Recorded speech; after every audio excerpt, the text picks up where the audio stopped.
Listeners, are you ready for your monthly literary adventure? We now have the BFF Book Club. Join us each month to explore a new book. After reading, connect with fellow book lovers and meet the author in a live interview. Can't make it live? Don't worry. We'll send you the recording. You can find all the upcoming book club selections at www.bookishflights.com/read/BFF book club.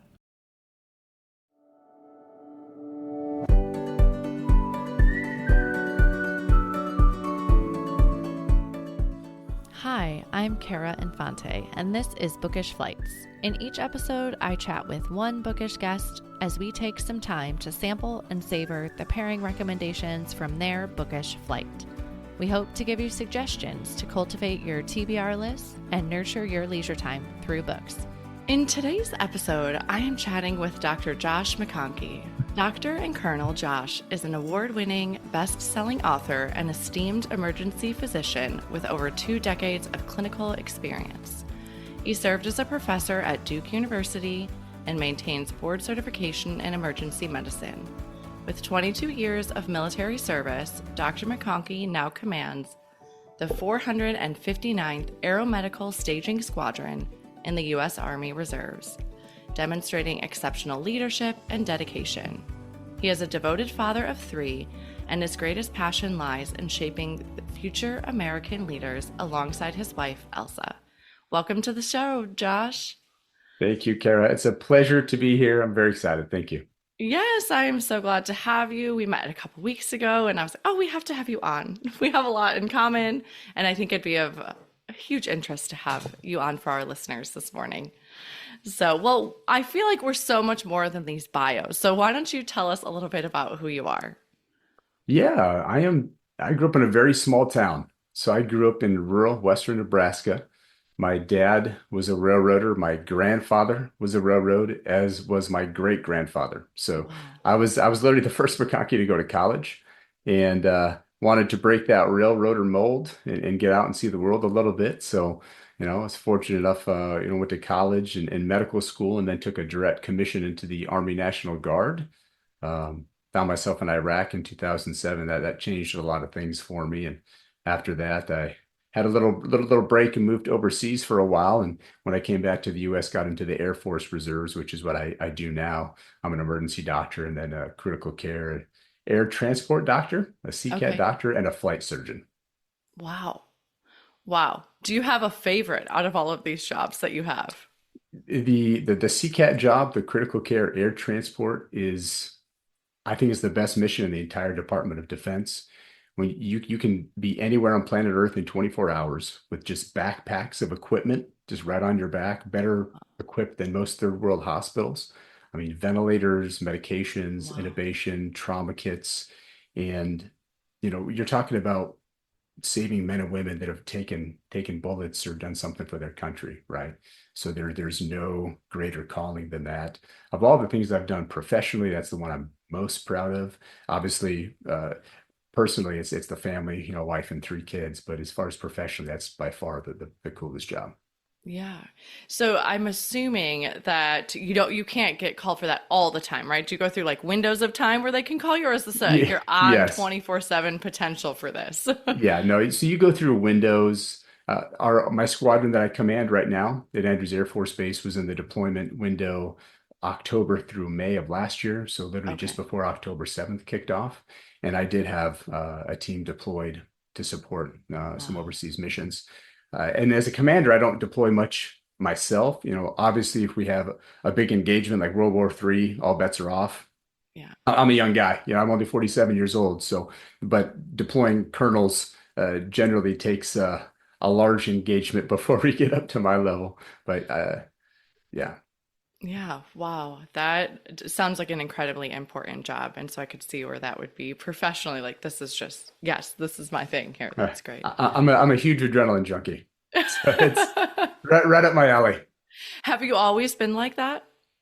Yes. Okay. When I was in high school, my stepmother is a nurse and always told crazy stories from the ER because we lived in a very small town Yeah. and there's not a whole lot going on there. So just I grew up on stories of working in the big city ER when she was in Omaha, Nebraska. The big trauma facilities, the crazy stories. And I was always a math and science nerd. So naturally I gravitated towards medicine and then went into emergency medicine because I get bored very, very Yeah. easily. And I've done pre-hospital work as well. I'm a medical director for was previously for combat search and rescue, like the Okay. pararescue guys in the Air Force. And I've always chased some fun adrenaline things, but I met my match when I got to Iraq. I actually did one air assault and it scared me out of my mind. I barely survived, and that was my last air assault. I found the You found edge. your limitation I there. I found the limit. Like, you know what? I actually do want to live, and that was a great story. I don't think I would do that one again. Yeah. Well, Oof. I commend your wife because I'm like, I'm thinking Yes. if my husband was this adrenaline junkie, I'd be like, what are you doing, babe? Like, come on. But so this was all before Elsa. So Okay. I met her after Iraq, and I could not do any of those things now. I mean, obviously, you need to do what you need to do. If we come into World War III and the fate of the Sure. world's on the line, I'll do what needs to get done. But I'm not going out there and volunteering for those types of things, not after having kids. So all of that was prior to children. Much, Yeah. much different. I Yeah. agree. I feel like the moment things I did before kids, I'm like, I don't know that I would do that again now that I have my kids. My risk tolerance is, I feel like such a wuss. There's so many things I don't do anymore, but it's just not worth it. I love playing soccer, but I've had a couple of friends blow out their ACLs playing with 20 and 30-year olds. So, like, forget it. Oh man. Yeah. Oh, it's not worth it. I'm such a wuss. Well, we have these like pivot points, and I think that's what you're saying. Iraq was for you, right? You have these Yeah. moments of your life. It's like it really just gives you perspective, and you're like, nope, I have to, I'm pivoting from this. And I think that's what happens when we become parents too. Yes, I need to live. I have children to raise. Yes. So you have written your book now, The Weight Behind the Spear. Tell us about it. So this book, it's my leadership ethos, weight behind the spear. It's really a call to action for Americans. And what brought this on is in the emergency department over the last, several years, I've just seen such a crazy uptick in mental health issues in our younger population, the anxiety, the depression, the suicide. There's clearly something going on with this iPhone generation, Mhm. and then COVID just shutting them out from society was not good for them. And I have these same, men and women as a commander. So these are 18 to 25-year-old kids, and they, the discipline is not there, the accountability, no communication skills, and just no resiliency. They fold, they want to quit. I mean, they're in the military less than 6 months and they don't get something they want, and they just want to quit. And there's clearly a generational divide there, from the way I was raised and then this current generation. So I don't just whine about things. I'm trying to do something about it. So I wrote the book to try to get people to engage their communities and do something for this generation before it's too late, because I need this generation to be successful. I want to retire. I need to hand the keys to this generation in 15, 20 years. Hey, here's the keys to the car. I'm out. So Yeah. I need them to be ready. And right now they're not. Yeah. I agree. I feel like I mean, and I feel like now we're becoming the people that were like, oh, this generation, right? Of like, okay. But I think you just look at people, today and you're like, I don't like even like not being able to make eye contact or like say hello as you walk through the grocery. I Yes. mean, just simple social interactions and what a disservice has been done for these kids. Yeah, yeah, and we have to take ownership of that. That's our responsibility as Yeah. the current leadership of adults, out there raising kids, grandparents. I mean, it does take a village to raise a child, so we have to take ownership of that, and that's really the whole purpose of the book. Just let people know that what they do really does matter, and to get involved. Yeah. So when did you start writing this book? So it was just towards the tail end of COVID. I think I Okay. started in 2022, and just boy, COVID just was not kind. So part of it was me as an emergency physician. COVID just about sucked your will to live, to be Yeah. honest. So just the death and destruction and the anxiety, and the chaos and the world shutting down. There's so many crazy things. I needed a release Mhm. and a feeling, but not that I feel like what I do doesn't matter, because obviously you're saving lives and trying to do some things, but you just feel like you're beating your head against a wall. You just do the same thing over and over and over, and nothing's really changing. And then you see now the effects with all the mental health issues. I'm like, man, I've got to, somebody's got to do something. And it kind of gave me a little bit of a mental release as well, because I've been in medicine for 20 some years and I love using that side of my brain. But for me to get to the other side of the brain and do something creative and productive was really therapeutic for me. Yeah. Yeah, and so the book for the listeners, it's laid out by chapter with stories and like kind of life lessons you've learned, and then these takeaway lessons Mhm. that whoever is reading, right? This could be for adults as well, not just the kids or the youth of today. Mhm. Like this could be for a broad range of ages. Yeah, it really for young adults, parents, business leaders, anybody that's going to be engaging with this generation in one fashion or another, probably needs to read this book. It's going to give you a little bit of a better outline on why what you're doing is so important. Because a lot of people discount their actions and what they're doing. They feel like they don't matter, and they really do. Yeah. I loved that piece of how you brought it in of that it's all of our jobs, right? Because to your point of like, yeah, we could sit here and say, oh, this generation, but we do have to take accountability for what role we played in that, but also recognizing that we also, as an individual, can make a change and how we all influence one another. It's incredibly powerful when this country kind of puts its mind together and it takes ownership of an issue, and there's nothing we can't handle. I talked a little bit about the space race and just the crazy challenge that was to America in the 60s. We need something like that today. Yeah. Yeah, I think the part that breaks my heart the most about today is the division that we have, because I Mm. think that's where it feels so to me that it's really hard to maybe reach across to the other side if we're so divided. This is the most divided thing I've seen in America. I'm almost 50 years old. So you talk about generationally and politically, it is crazy divided. Yeah. And I just feel finding something in common. I think everybody can agree that we need this generation to be successful, and everybody can agree that teaching leadership skills is only going to help us as a country down the road. So let's focus on that just for a little bit, please. Yeah. Yeah, and what happened? I mean, I feel like in my mind, it's like what happened? I feel like we took debate classes in high school and the ability to talk about being on opposite sides, but still come back and be friends and be together and have a conversation. And I'm like, what happened here that's like, it seems impossible. Yeah, it's all one country and we have Yeah. one common goal. We need our kids to be successful. So let's just let's just focus on that. Yeah.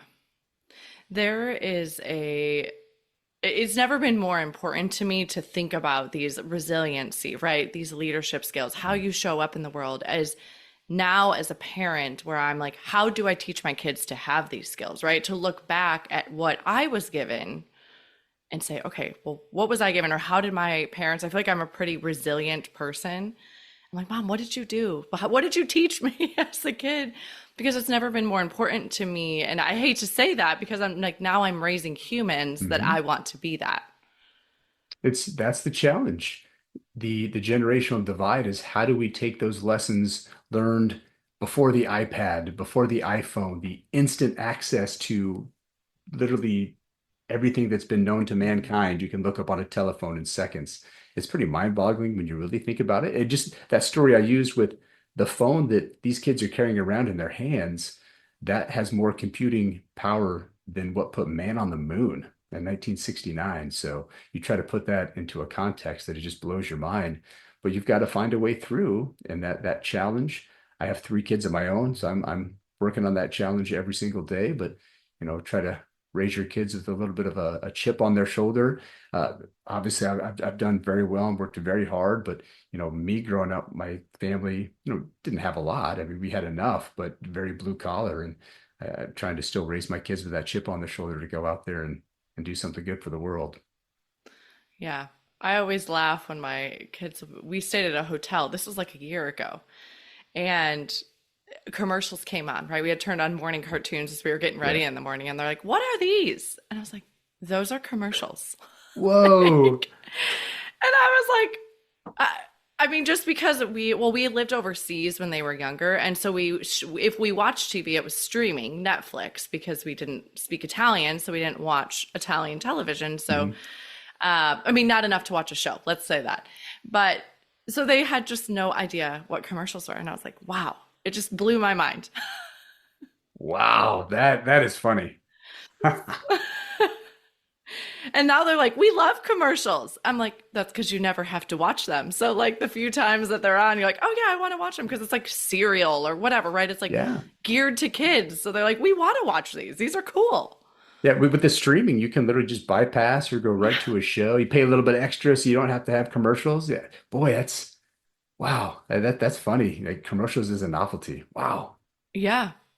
Yeah. There's been a few moments of parenting that I'm like, wow, my kids are just raised so differently than I ever Hmm. was. Yeah. So if they, I took them sledding. We went home to Chicago. I told you I'm from Chicago. And so we Yeah. took them sledding, and my son was like 6, and he was like, what's sledding? And I was like, oh my gosh, you don't know what sledding is. Like, just these moments of like, wow, our childhoods are very different in a good way. Like, it's not Yeah, bad, but yeah, I'm just like, no. you don't know what we had to Google videos on sledding. I was like, what is happening right now? It's awesome. So, well, now that your book is out, what has been the reception? Where can listeners find it? Tell us a bit more about that. Yeah, the reception has been very good. For a first-time author, it just really putting my thoughts and feelings out there, hoping people will care. It's got 3 awards, which I'm just ecstatic about. Independent Press, the Nonfiction Authors Association, and then the New York City Big Book Awards. So I'm Wow, really proud about that. congratulations. Yeah, thanks.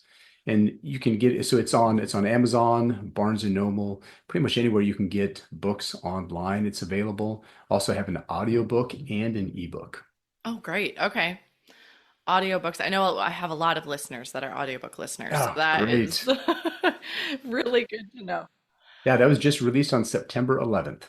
Okay. Did you record it yourself? I recorded the intro and then hired a Okay. professional through ACX, and it turned out very well. I would have liked to have read it all myself, but just finding that time. I mean, I'm a military Yeah. commander and a doctor and a family. Yeah. Something's got to give, so I could only read the intro, but it was fun. Yeah. When you do that process, do you get to pick who the narrator is, or how does that process work? Yeah, so you literally create an account on ACX, and I had no Okay. idea how any of this worked before. Yeah, I'm just learning as I go. Yeah. And you can listen to all of the auditions. So there's just a list of, men and women that are professional voice actors and readers. And you just listen to the voice and you see some of the other work that they've done. And you just send them a message and then you send them a sample chapter. And then there's some back and forth there on like how you want like the tone and the speed and it was a very cool process. And then after they do the recordings, you find an audio engineer. The audio engineer does their magic on there, and they just give you the clips, and everything gets uploaded and Wow. becomes a book, an audiobook. So I learned all of that. That was fun. Yeah. Well, that sounds like a seamless process, like not too challenging. It was not anywhere near as hard as I thought it was going to be. Yeah. Yeah, because that does seem like a big elephant, right? Like, okay, now we have Yeah. to produce the audiobook of this. Well, especially like what equipment do you use and how fast are you supposed to read? I just all those little things. And then the audio engineer was fantastic. Yeah. Well, I imagine being a physician that you have a love of learning. So learning something else, so you probably was just right up your alley. Yeah, I'm a super nerdy guy. I love to learn, and I take every opportunity to learn crazy new things all the time. Yeah. Well, what did you learn about yourself through writing this book? Well, you really learn, and you are a product of your environment and the people that you've surrounded yourself with. So when I actually sat down and I started writing down the stories from my teachers and my coaches and family, you just I felt so blessed, to be where I'm at in life. I've accomplished a lot of things. I've been all over the world and won some crazy awards and I'm even in a Hall of Fame, but it's the people that helps you, like that weight behind your spear. It was very, very humbling when you actually think back of all the teachers and coaches and everybody that made you who you are. And it gave me an opportunity after I did the writing. I sought these people out. I looked them up on Facebook. I got, friends of friends trying to get phone numbers, and I called them and I met some in person, just say, hey, like you really had a huge impact on me, and I want to thank you. So it really gave me an opportunity to thank those people. There's a few of them that aren't around anymore, unfortunately, but I tried to thank everybody I could. Yeah, I loved that you did that because I think those are like full circle moments for your Mm, teachers or your coaches, right? Someone like a yeah. blast from the past is contacting you to just tell them what an impact you had on their life. My wrestling coach, Coach Cullen, I hadn't seen him in, boy, decades. I don't even know how long. And when I got inducted into the Alliance Hall of Fame, he was there to read for a couple other members that were going into the Sports Hall of Fame from the wrestling, that 1986 team, that awesome team that Wow. won the state championship. And I got a chance to talk with him, and it was awesome. Yeah. Yeah, I feel like that's just your day, right? You can hang your hat on that. Like, okay, yeah, Oh, what I did mattered. yeah, Even if I'm absolutely. finding out 20 years or, down the road that it really made a difference. And that's hopefully the motivation for the next generation, that they're the people that are doing all of that right now. Like 20 years from now, like somebody alive right now, there's a kid out there that's going to be like the first man on Mars, man or Yeah. woman on Mars right now. I mean, they're probably alive on Earth, and all the people in their life are going to be what leads up to that crazy moment in American history. It's pretty powerful. Yeah. Yeah, I think that it's a good perspective to have, right? I think we tell ourselves that as a parent of like, the days are long, but the years are short, right? You kind of have these Hmm. sayings that help you in like when you're in the chaos of, this is going to matter one day. But I don't think you always have that with your job or, what it's volunteer coaching, right? I don't know that you have Hmm. that same kind of sayings you give yourself behind that, but it's true. Absolutely. Yeah. Well, what do you hope readers will ponder as they're reading The Weight Behind the Sphere? I want them to think about their actions and what they're doing in their community. So it's different for everybody. You Yeah. know, there's a lot of people that don't want to coach Little League. I coached Little League and soccer, and it was so frustrating at times. It was a lot of fun, but everyone has something different to give. Maybe people just really love animals, and so they want to go volunteer at the animal shelter, and then those animals are emotional support animals for somebody, volunteering in schools and churches, or there's tons of nonprofit organizations out there that you can volunteer in. Everybody has a love of something, and Yeah. everybody has something to give. So hopefully this gives them, just empowers them and just lets them know what you do matter. Like go out there and just everybody's got something different to give. Yeah. And that's a great point that we all can contribute to the community and you can do that in something that you love. It doesn't have to be something, oh gosh, I got to go do this again. It shouldn't be painful. Yeah, absolutely. So, well, do you think you have another book in you or any projects that you're going to be working on surrounding this book? So we have actually started a Weight Behind the Spear Foundation. Okay. So I'm trying to take the book to the next level. It's, practice what you preach. So I've started a nonprofit organization. We are promoting community engagement, volunteerism, and right now raising money for Western North Carolina. So that was Wow. really what motivated that, was just seeing the destruction after Hurricane Helene, and having been several times to Western North Carolina, such a beautiful area of the country, just some towns just wiped off the map, just Yeah. completely destroyed, and those people are just struggling. So, this is where that book comes in. Like I'm Okay. gonna put it to use. We're starting that. And then I've talked with some illustrators about turning into a children's book series, just having a book on leadership and a book on integrity, and just making it a series of how do you sit down and teach a 5-year-old integrity. Well, Yeah. I got 32 pages. We're going to talk all about it. Yeah. So I think that would be a lot of fun. Haven't really seen any children's books that really kind of break down those facets of leadership yet, and well, we'll see if people think that's a good idea or not. No, I love that part because I have very few books that there's like been a picture book that has gone with it. And I feel like, Hmm. oh, I as the adult can read this and then we can have a little mini book club. But my kids have a picture book and I can think of three that I have like that. So I think it's a great avenue for families to be able to do this together. Yeah, it's all about the illustrations, and I do not have a drawing gene.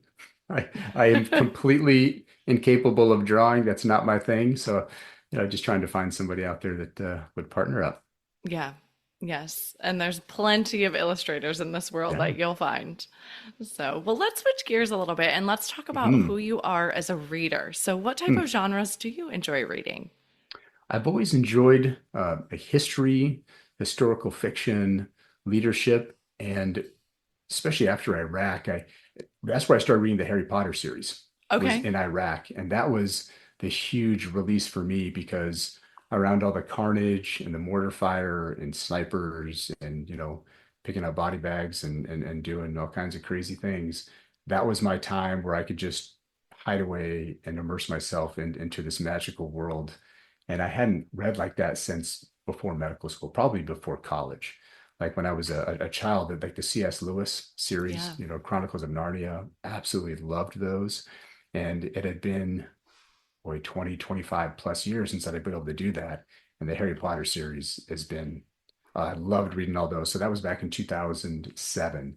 And now my children have read those books. So we get to share that. And we've done Universal Studios with the Harry Potter world. And oh, such good books. Yeah. I think that's so important to find that book that brings you back to your love of reading that you were Mm, as a kid, right? Because I think we do go through this period, and you did, right? Going to medical school, as you read mm, very like what was assigned to you and books that maybe weren't of interest, but then when you kind of can step back into this series or this genre that you loved as a kid and it can take you away, I think that's so important to just ignite your love of reading again as an adult. Be like, this is something I want to do again. yes. So, well, how in your busyness do you find time to read? It's always a challenge, but I travel for work. So I work as a locums physician, and that helps me control my schedule. If Okay. I had a traditional job where, I'm working nights, holidays, weekends, doing some locums work, I can control the schedule. I work this block of days, and so that gives me a lot of time for the writing and for the foundation and the military duty as well. Yeah. But when I travel, is where I'll generally read more. That's where I did most of my writing too. Okay. Yeah. Like you have to do it anyways. You're like, I'm Yeah. here, so I might as well do Yeah. something with my time. Yep. Well, you have been so gracious to bring a book flight with you today. Can you tell us how you Hmm. chose these books? So these books are books that just had a large impact on me, either with kind of like leadership, so the Okay. call sign chaos with General Mattis was, that's when I read probably maybe like 6 months ago, had a big impact. There's some of those self-help books, like Mark Manson, they got the flashy titles, and Yeah. oh, I really connected with those. And you see, what was the second book? And the other one you brought is An Astronaut's Guide to Life on Yes. Earth. Oh, so that with Colonel Chris Hadfield. So that I love that. So I know we'll get to each of those, but yeah, those were love those books. Yeah, wonderful. Well, thanks for bringing these. What? So the first one, Call Sign Chaos. Tell us a little bit about this one.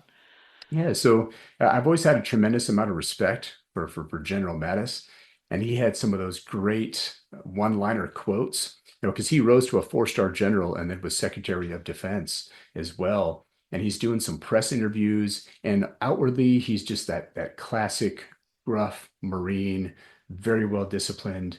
But you realize as you read through this, just an incredible military historian, and Yeah. his breakdown of really more executive leadership versus strategic leadership just fits so well with me as a military commander.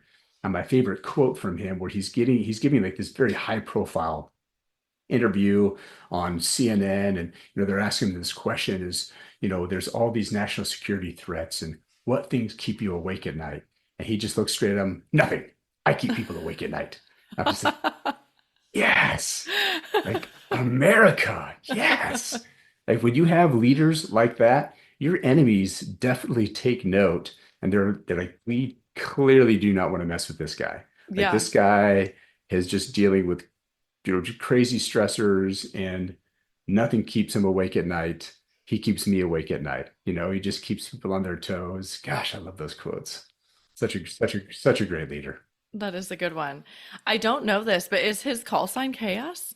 Yeah, so his call sign was Chaos when he was Okay. a young officer. I don't know if he had quite reached field grade yet, maybe major, lieutenant colonel, where some of his staff around him had just given him that nickname. Just the way everything, it was a managed chaos, but there's a whole story on that. I can't remember the whole story, but it was pretty funny. Okay. I was like, I haven't read this. Obviously, I know who General Mattis is, but I'm like, Yeah. is that his call sign? I didn't know this. Yeah. So, okay. So that was Call Sign Chaos by Jim Mhm. Mattis. What's the next book you brought today? Yeah. So, an astronaut's guide to life on Earth. So, Colonel Chris Hadfield is just a brilliant. He was a brilliant astronaut. I mean, he was an engineer, a test pilot. He was the first Canadian to command the International Space Station. Oh, wow. And so Okay. everyone has at least heard of or seen him when he played his guitar up in space in the International Space Station. He played a David Bowie song and it had recorded that and put it out there. And David Bowie himself actually had commented that it may have been like the most powerful like Wow. song like ever played like for mankind. Um, yeah, it's That's pretty impressive. yeah, very cool. And so his whole book is just around tells some stories about when he was a child and how, I mean, what's your goal in life? What are you really wanting to accomplish? And so he broke it down to when he was a kid, like he watched the man walk on the moon in 1969, July 1969, and it just seared into his mind and motivated him. He's like, I want to be an astronaut someday. Well, for a Canadian kid back then, that was completely unheard of. Like there was no Canadian Space Agency, there were no Canadian astronauts. And it just motivated him. So every day he woke up, he basically just asked himself, will this help me be an astronaut? I Like love doing your homework. Should I eat my broccoli? Well, I don't know. Would an astronaut eat his broccoli? that. I think he would. Well, I'm going to eat my broccoli. So he really kept things so focused. Uh, just fantastic. And then just some leadership. My favorite takeaway from the book that actually made my book was his evaluation of people. So there's like three different types of people in the world. There's the plus ones, there's the minus ones, Yeah. and then there's the zero. So those plus ones, like you always joke, like, how do you know they're plus one? Like, oh, they're gonna tell you, right? Yeah. Oh, I'm so awesome. Me. I'm raising my hand. I'm the smartest. And they may be very bright, great, but they rub everybody the wrong way. Nobody likes them. And then you got your minus ones are the people who don't pull their own weight. There's always excuses. They're lazy. You're like, oh gosh, they bring down any team. Can't stand those people. Yeah. And we're all So just, thinking about someone right now absolutely. as we're Everybody knows those listening. people. Yeah. So aim to be a zero. A zero is competent, quiet, professional. Like they probably are a plus one, but you don't have to tell anybody because they're going to know it. Yeah. So just go out there, be competent and professional. And I've used that at my squadron as well. It's all about the team. And there were so many great takeaways from that book. Yeah. That one sounds, I've never heard of it, but I'm like, oh gosh, this Mm. sounds right up my Oh alley. yeah, definitely Yeah. must read. We've talked about it a lot on the show of like, am I standing where I'm supposed to be standing, right? If you're going to make these big life changes, like looking at your day to day, to be like, Hmm. is it going to push me to where I want to be? So Yeah, we've yeah, had yeah. this Well, what's conversation your a lot. yeah, what's your goal in life? Is Yeah. what you're doing right now in line with what that goal is? If it's not, then you probably need to evaluate some things, or maybe you want to change your goal, but they should be connected. Yeah, absolutely. So that was An Astronaut's Guide to Life on Earth by Chris Hadfield. And then the last book you brought today. Yeah. Everything is you got the asterisk in there. Yep. But Mark, those books, and then the one before that was The Subtle Art of Not Giving. Yeah. And gosh, they just really connected with me. That second book basically is a book of hope. And it's crazy how like life right now, this is the you've got everything at your fingertips. You've got iPhones and digital everything, monster 85-inch TVs, cars, and just, really, especially for American society, we really have everything we need. So what is there to get really upset about? You're not worried about finding food, keeping your family alive for the most part, the rape and murder. And there's other areas of the world that are just, man, people really struggle to survive. But it's that there's the perspective that you have, and that the more of that stuff we have, really, it feels like the less hope that there is. Like Yeah. people will always have this just this natural need to question and almost like be miserable at some point. They Hmm. just feel like there's always more and they could be having more. You need to focus on the hope side of things. It was really one of those kind of self-help, books that just connected. And then of course the language and the relativity to just normal everyday people. It wasn't like this big brainiac self-help book. It really connected. Wow. I would not guess that this was a book of hope. Yeah, I really, that's the I catch. was That's the so, catch. yeah. I was like, I haven't read it, and I haven't even Oh, read like the blurb on the back, and I'm like, I would never guess that that would be what this book is about, but I'm very intrigued. oh, and the first book was just hysterical. So the subtle art of not, Yeah. giving, and the stories in there where you see these superstars and these people that had done so well in their life, but they were still so depressed and suicidal. It was because they were comparing themselves to somebody else. Like Yeah. somebody else was a bigger star, somebody had more money. Like 99.99% of anyone on planet Earth would have been happy in the position that that person was in, but they were comparing themselves to something else. And it's all about relativity. And there's a story of just some basic common sense where there was this Japanese soldier who never surrendered after World War II. And he lived in the jungles out there in some random island. He was still doing guerrilla tactics, like killing people like 20, 30 years after Oh World my War II gosh. ended. He never got the memo that the war was over. And he was just hiding. And both the Japanese authorities and the American authorities spent like a decade or more just like dropping pamphlets and trying to find this guy. Yeah. And so they couldn't do it for decades. And some random, like 17 or 18-year-old kid in Japan just travels to this island and finds him in minutes by just running around yelling his name out there. Wow. And just the story is so hilarious.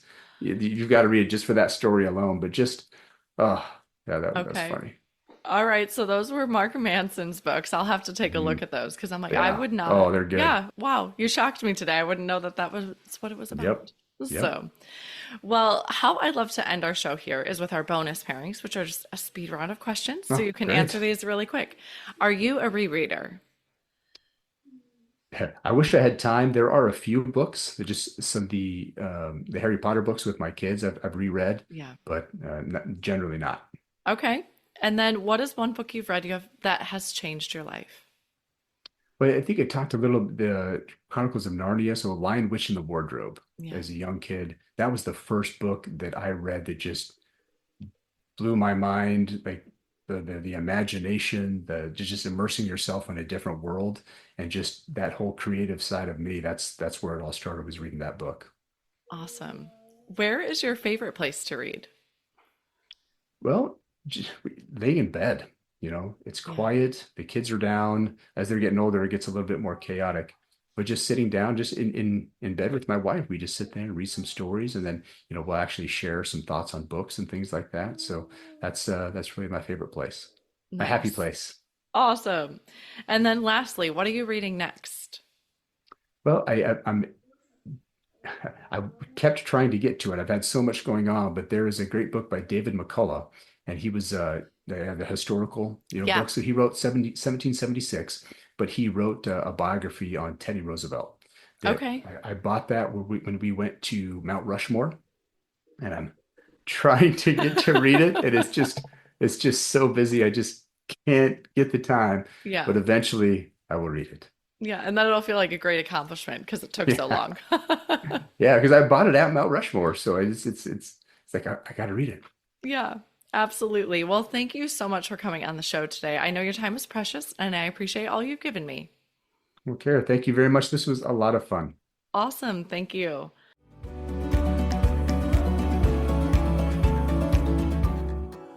Thank you so much for listening to this episode today with Dr. Josh McConkey.